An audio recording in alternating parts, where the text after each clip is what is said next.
Olá, boa tarde, sejam bem-vindos a mais uma edição de Oi Pastel Entrevista. E hoje temos a satisfação de receber um convidado muito especial, um dos grandes nomes da saúde mental aqui do Maranhão e do Brasil, com uma trajetória marcada por lutas, conquistas e dedicação à área da saúde.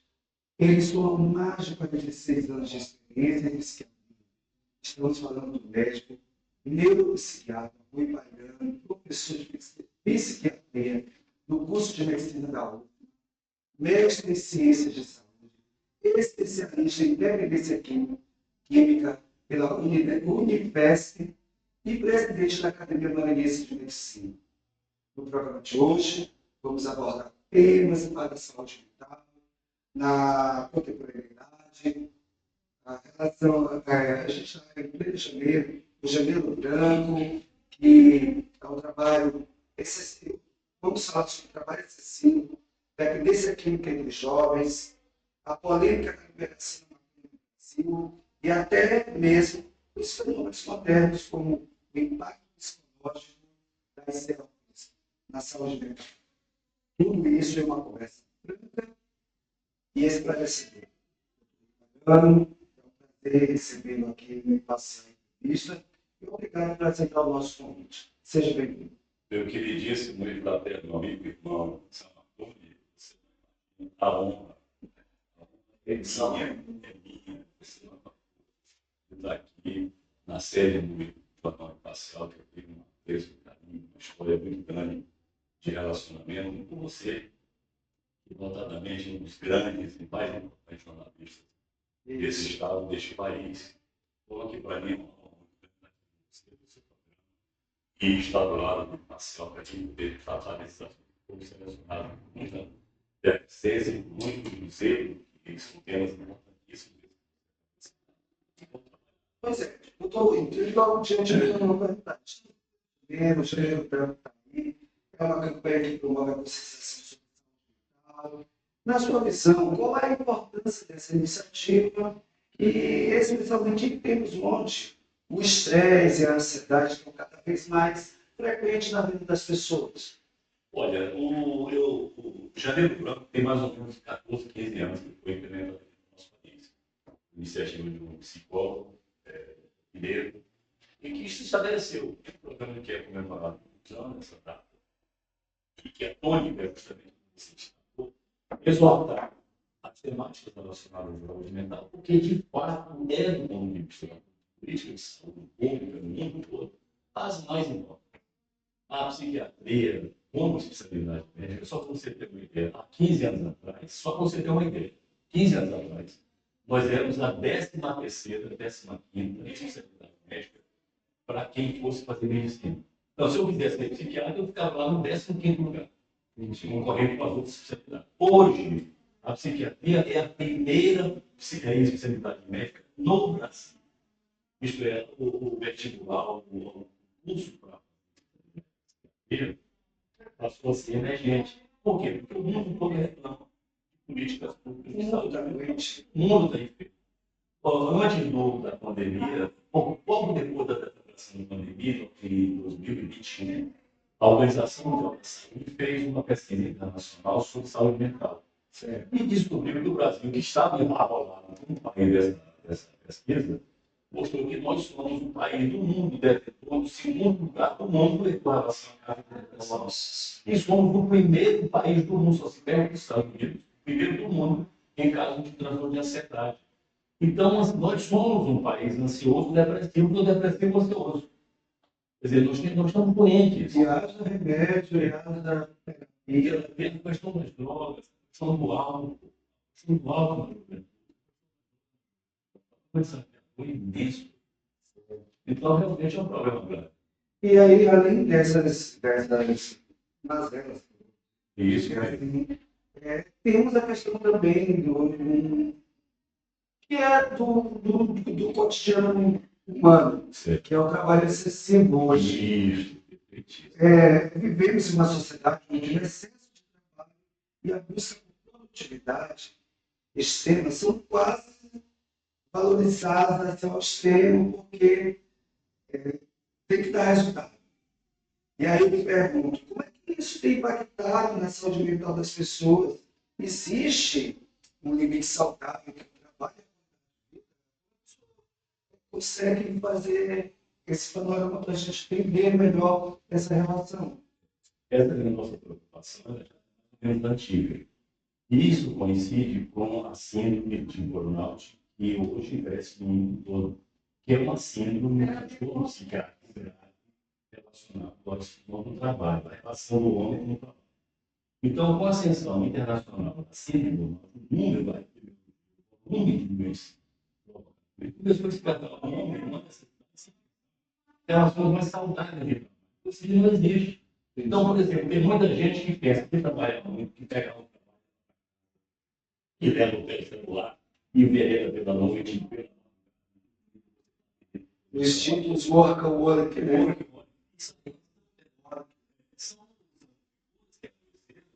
E que, lamentavelmente, não se dão conta de que estão doentes. E estão doentes. Por quê? Porque a relação de saúde. Você trabalhar, você produzir, você aprender, você exercitar, criar habilidade nova para você funcionar. Isso são prerrogativas humanas de saúde. Quando você envereda com uma coisa automática, que não te dá prazer, que te angustia, que te gera ansiedade, você transforma Ou que ultrapassa a arrebentação entre a necessidade de ter um trabalho para ter autossustentar e outro para se escravizar de uma forma que acaba adoecendo, leva a outras consequências. Você já consegue vir, Isso é uma abertura para outras doenças? evidente, e sobretudo transtorno de ansiedade. Existe um transtorno de ansiedade. E síndrome de burnout, que é uma síndrome ansiosa, que está relacionado com esse exercício da atividade mental disfuncional.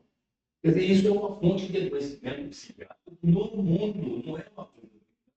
E qual seria assim, a válvula de escape para isso? Porque, em termos de saúde, porque a gente sabe também que muita gente acaba enveredando primeiro para o álcool. Isso mesmo. Que é uma porta, assim, eu vou tomar só uma cervejinha para desestressar, uma cachaçinha.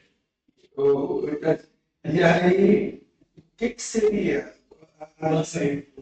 O lazer, que é o que eu tenho defendido, porque se eu tenho chamado a atenção para a necessidade que todos nós, você, eu, todos nós, tenhamos lazer, no sentido mais profundo do que é lazer, que é sair daquelas preocupações tradicionais e você enveredar para outras práticas completamente diferentes do que você faz no habitual. Isso é um conceito mais lógico de lazer. Ora, se você rompe com essas tradições e vai fazer coisas diferentes, vai andar, vai passear com um amigo, vai sair do seu filho, vai fazer esporte, isso é lazer. Vai ficar sem fazer nada, que a gente chama de anarquismo. Ficar olhando da beira do mar, ou pássaro cantando, ou vento batendo na tua pele, ou no fundo do quintal da tua casa, no teu quarto, olhando para o pé, sem fazer nada. Isso tudo é lazer. Esse é um ladismo que a gente chama. Importante. Doutor Rui, a gente está no período pré-carnavalesco e a gente sabe que as pessoas não estão muito preocupadas com o natismo.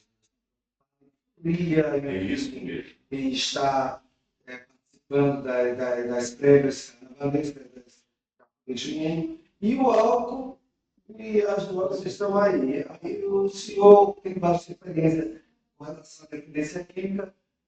O alcoolismo e as drogas estão afetando principalmente os nossos jovens, que a gente percebe também que é uma juventude que não está muito preocupada também em ter uma saúde mental, sabe, mais tranquila, para ter uma qualidade de vida melhor. Só falasse um pouquinho sobre isso. Eu acho importantíssimo você ter colocado esse tema sobre o consumo de álcool. Porque o que menos interessa que controle você. Então você não tem nenhum chamamento, não tem nenhuma campanha de advertência. O que você anuncia frequentemente na mídia só é a contratação de artistas, aqui vai ter show lá. Mas não se preocupe, eu acho que deveríamos ter campanhas pré-carnavalescas advertindo consulte algo médico pode gerar esses problemas. Tem gente que passa. Não só de saúde mental, mas problemas financeiros, problemas de acidente de automobilismo que crescem exponencialmente nessa ocasião. Suicídio que cresce, violência, suicídio, né? Que o sujeito às vezes mergulhado numa depressão, não se tem, se sente animado para participar do grupo de Bahia, supostamente está indo para as férias, certo? Não cria mais angústias na população. O consumo, o parque fabril, o fabricante de bebida alcoólica, triplica essas grandes empresas produtoras de bebida alcoólica, triplica seu parque fabril. Por quê? Porque são os mais interessados. E aí, como seria podia ser feito para prevenir essa situação, essa problemática, em uma era onde as informações e esses estímulos vêm de todos os lados? Como é que o senhor... Eu proporia, do ponto de vista de políticas públicas, campanhas consistentes. Eu acho que o poder público, de criar advertências, enfim, de desenvolver programas de esclarecimento de informação, chamando a atenção para isso. Principalmente nas redes sociais, né? Principalmente nas redes sociais. Você vê isso. Doutor Rui, agora o senhor falou numa questão que é muito delicada, que pouco se fala, ou então quando se fala com muito ainda tabu, que é a questão do suicídio. E a gente sabe que a taxa de suicídio entre jovens e pessoas adultas tem aumentado exponencialmente, ainda mais por conta das próprias circunstâncias que a gente atravessa no cotidiano. E aí eu queria que o senhor falasse por que ainda o suicídio é visto ainda com tanto tabu e de que forma a gente pode prevenir, ou então as pessoas que estão nos escutando podem ficar em alerta diante de uma possibilidade que possa vir a acontecer ou com alguém da sua família, ou com uma pessoa, a própria pessoa que ela vai ficar autovigilante, ou então, sabe? Eu queria que o senhor falasse um pouquinho sobre isso. Olha, eu vou te dizer, vou começar por esse comentário que você acabou de falar e que eu achei importante. Suicídio é uma questão de saúde mental. Ninguém tira a sua vida em condições de saúde mental. Quando pelo menos da sua saúde, você contra a supressão da sua existência, da sua vida. Então, a pessoa que eventualmente pratica, ou que atende, ou que tem ideias sobre isso, ele não está bem. Então, é esse ponto-chave que o mundo... Mas tem gente que pega, nem passa que está passando por um problema, que ela simplesmente se blinda. Fica certo. Como é que quem está do outro lado pode perceber alguma coisa? Uma pessoa que está fazer isso, ela dá sinais. Ela tem que dar sinais. Como identificar? O comportamento dela, por exemplo, é visível. Se você tiver uma família que tem atenção para você, que sabe da existência, se é contigo, você vai informar isso para ele. Você vai dar boca. Você começa a se isolar, você começa a perder seus interesses por tarefas habituais, você começa a se isolar da própria família, entende? Começa a desenvolver uma série de comportamentos que não é o comum. Se você está dentro de sua casa, tem uma escola, tem uns amigos que percebem isso, o ideal é que essas pessoas comecem a manifestar para chamar a atenção dessa possibilidade. E checar isso. Isso não há nenhum estudou. E você tentar chamar uma pessoa e perguntar como é que está a felicidade dele, como é que ele está feliz, porque isso tudo possibilita que você mesmo abra seu coração, seu peito e fale do seu problema. Certo. Doutor Rui, eu queria também conversar com o senhor, porque recentemente o senhor tem tocado num assunto que é bastante preocupante, que não está tendo atenção pelo que o senhor colocou lá, com relação a essa questão da saúde psicológica versus tecnologia. E que hoje a gente vive uma revolução tecnológica, onde as selfies, Isso mesmo. esse mundo aí de rede social, é uma grande temática que tem causado bastante polêmica, porque muita gente busca de estar ocupando esse espaço através das telas, através dos momentos de relaxamento, ou então daquele recorte de realidade. Já teve gente até que faleceu Isso. buscando um ângulo melhor para mostrar na rede social que está bem. Então, eu queria que o senhor falasse um pouquinho sobre isso. De qual a sua opinião sobre esse assunto e de que forma as pessoas podem se relacionar melhor entre a tecnologia e a sua saúde mental. Olha, tem muito a ver. No Brasil, eu não sei se você sabe, nós temos mais do que 1% do número de pessoas que têm no Brasil, nos seus 210 milhões de brasileiros, nós temos mais de 210 aparelhos circulando no dia a dia. Então, esse volume de aparelho é um negócio assustador. Nós somos o terceiro país do mundo possuidor de tecnologias. A criança brasileira começa a ter 2 anos de idade, um absurdo. Deveria haver uma medicina que não pense isto. Porque o pai não deve dar para de 3, 4 anos de idade um acesso controlado que eu cito igual de acesso a esses equipamentos eletrônicos. Entendeu? Tem crianças com 2 anos de idade que estão digitando o corpo com tablet. Você acha que isso vai contribuir futuramente nesses transtornos que hoje a sociedade está vivendo com relação à saúde mental? Isso já está anunciado, a própria Organização Mundial da Saúde, a própria Associação Mundial de Psiquiatria, a AMP, ela já anunciou isso, que o volume de pessoas que está crescendo nesses próximos décadas aí, por conta da utilização compulsiva desse equipamento, é gigantesco. Tem pessoas que não fazem outra coisa, que vão dormir com o celular e botam no peito aqui, cochilam, dormem com aparelho no peito, nem digam. E o senhor acredita que a política social que está sendo desenvolvida, tanto no mundo quanto no Brasil, tem acompanhado essa problemática? Porque já que o senhor está falando que futuramente muitas pessoas vão estar doentes, vão estar... de que forma as leis e hoje a própria medicina tem avançado nesse sentido para pegar já prevenir que futuramente não haja essa situação tão doente? Eu queria que o senhor falasse um pouquinho sobre isso. Antônio, e deixa eu te dizer, esse é o anúncio dessa problemática mental relacionada à utilização de equipamentos de redes sociais.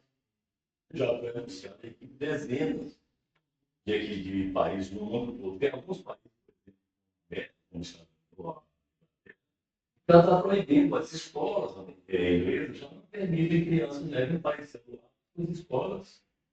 Então já começou, o mundo começou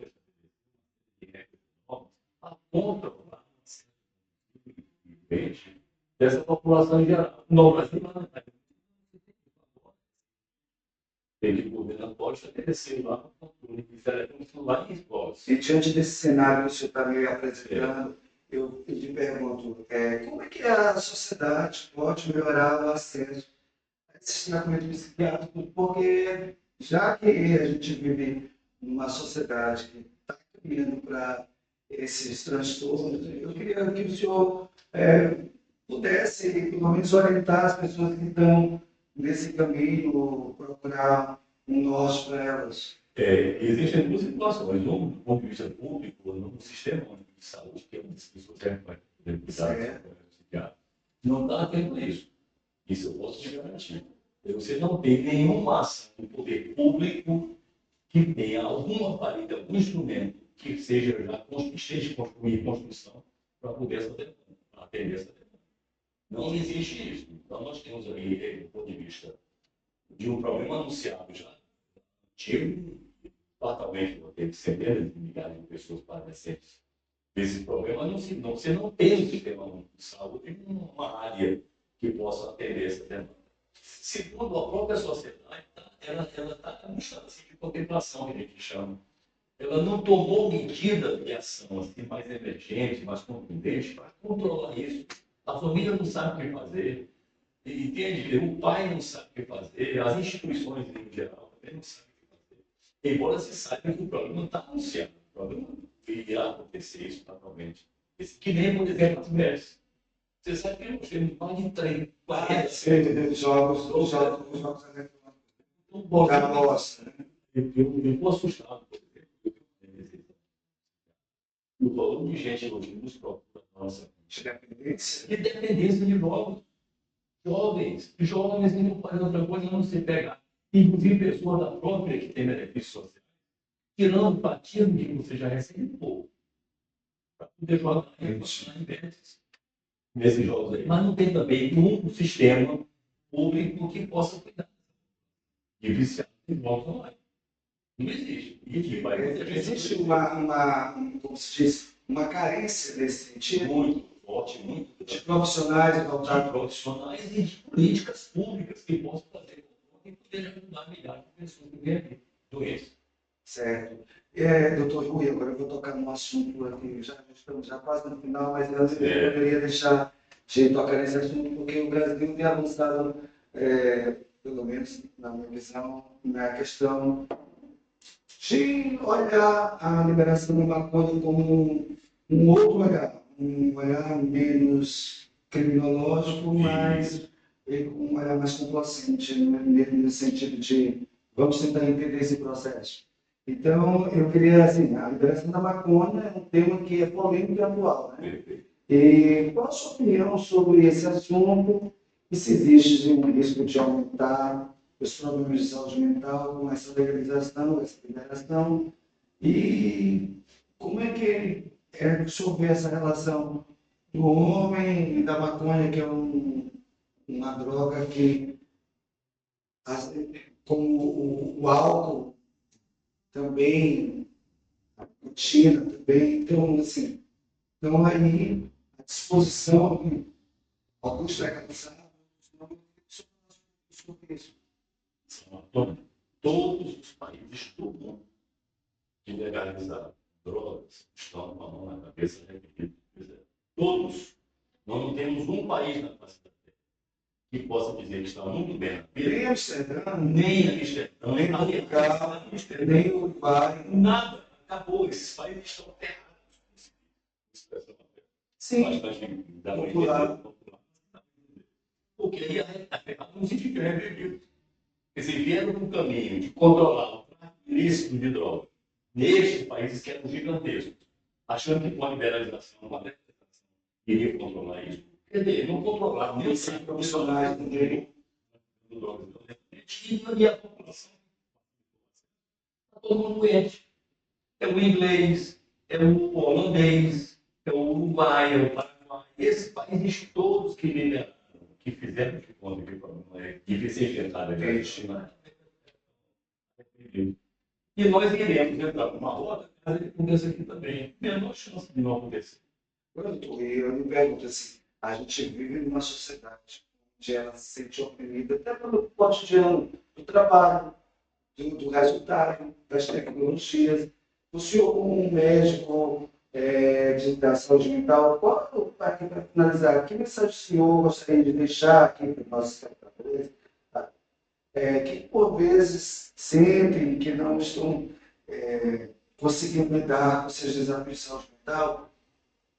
Qual o caminho melhor para ter uma qualidade de vida, melhor para conseguir conviver com seus problemas e consigo e com o outro? Eu queria que o senhor finalizasse fazendo uma reflexão sobre tudo que a gente falou aqui e de que forma essas pessoas podem procurar ser melhores, ser felizes. Eu vou resgatar um fato que você, nos seus comentários, você falou, que é a questão do preconceito. Eu acho que a grande dificuldade que a população tem de ter acesso a uma profissional da saúde mental, procurar pacientes cuidados, é por conta do preconceito. Então, se nós começássemos a desenvolver campanhas, ondas profundas, diminuindo esse preconceito em relação ao psiquiatra, aos médicos. Porque as pessoas acham que as pessoas estão o é maluco, não sei o quê, vou psiquiatra encher a barriga de remédio. Isso tudo são mitos, não tem nada disso. Hoje você tem uma playa enorme de terapia, de psicoterapias, altamente importantes, que podem ser aplicadas para crianças, adolescentes, para alunos, para idosos, e que são efetivas. Você tem um volume enorme de medicamentos altamente sofisticados, utilizados por uma correta profissional, milhares de pessoas dessa situação. Agora, tem um preconceito desde que nós fomos ao médico. e com a saída. A saída da campanha que a gente está tentando levar esse medo de informação, para que as pessoas não tenham medo do psiquiatra, não tenham medo do remédio, não tenham medo da taxa preta, porque isso não tem controle, tudo isso aí. Ele mesmo. Bom, isso aí você O homem, eu acho que o grande desafio da nossa sociedade é você permitir que o homem tenha acesso a si mesmo. E você distanciando, nós estamos distanciando. Tem um excesso de trabalho, excesso de preocupação, é uma luta atroz de sobrevivência. Oi, a gente já está chegando no final. Eu quero lhe agradecer aqui por o senhor ter, sabe, feito esses esclarecimentos junto aos nossos espectadores, aos nossos leitores aqui do Jornal Imparcial. E eu queria que o senhor deixasse aqui a sua mensagem final. Eu quero agradecer mais uma vez aqui por estar aqui contribuindo para o nosso jornalismo. Eu quero te dizer que eu volto a dizer a honra que eu tenho de estar com você, de ser entrevistado com você. E eu me sinto tão bem, tão feliz aqui, que para mim é um prazer muito normal. Representando ainda mais que você fosse. Muito obrigado por tudo. E saúde para você. Certo. Olha, foi passando aqui e até uma próxima oportunidade.